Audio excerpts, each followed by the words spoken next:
Иә, азырақ тартамыз. Иә, көрсетеміз, жүріңіз. Болады, Жоқ ада? Жоқ. Так, апаммен танысуға келдім, сөйтіп сұраса келсек, туысқан болып шықтық. Негізі әрбір қазақ туысқан ғой, Есіміңіз? Есімім Нұргүл. Нұргүл апаммен осы мал шаруашылығында жүргеніңізге қанша болды? Мал шаруашылығында жүргеніме менің 4-5 жылдай болды. 4-5 жылдай болды, 4-5 жыл. Оғанға дейін қайда? Оғанға дейін кәсіпкерлікпен. Кәсіпкер, жеке кәсіпкер. Именно қандай кәсіп? Саудамен, алып сатар.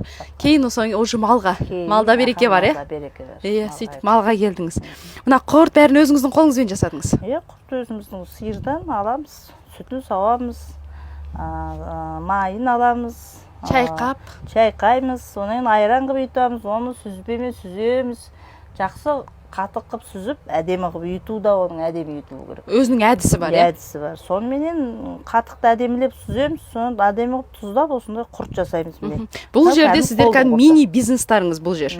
Мына будкада жаздың күні қымыз, құрт, бизнеспен айналысасыздар. Бие сауат, бизнесмен апам. Енді қараңыздаршы, осы дүние онта болады. Осы дүниелерді біз байқамаймыз да, біз сіздің күнделікті жасап отырған, жаңа айтып отырсыз ғой, айран құрттың да өзінің әдісі бар деп. Орыстар байқасаңыздар, мына YouTube көріп жатырмыз ғой. Сол YouTube'та ешкінің сүтінен түрлі дүние жасап жатыр. Соны YouTube'қа салып, бұл табыстан бөлек күнделікті сол YouTube'қа салып, елдер қарайды ғой, қарағаннан табыс тауып отыр. Оны білесіз ба? Естуіңіз бар ма? Естуім бар. YouTube'тан сол дүние бізге бір алыс сияқты, алыс еш нәрсесі жоқ. Қолыңызда телефон бар ғой? Бар. Болды. Сол телефонға мына құртты қалай биені сауып жатырсыз, оны қалай күбіге құйдыңыз, күбіні қалай ыстау керек, қалай баптау керек, міне осының барлығын YouTube'қа салсаңыз, ол табыс екенін білмейсіздер, көңіліңіз алыс деп ойлайсыздар. Ал на самом деле, шынына келгенде, ондай қиын еш нәрсе жоқ. Камераны алып қойып, әрбір істеген ісіңізді әрқайсысын жеке-жеке видео қылып салсаңыз, өте көп қыруар ақша жатыр сол жерде. Мен соны насихаттаушымын YouTube'та, қазақ YouTube'ын, қазақ тілді YouTube'ты.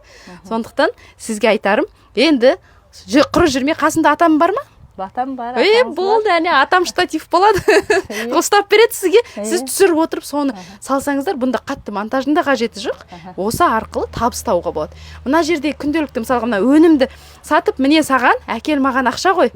Ал ол жерде ай сайын тапқан жаңағы қаралымнан кім қарап отыр? Айына бір адам осы айда 10 рет қарады ма, содан табыс түседі. Келесі айда ол адам тағы қарады ма, тағы табыс түседі. Сондықтан YouTube қызықты ма? Қызықты болды ма сізге? Қызық, Вот сіздерге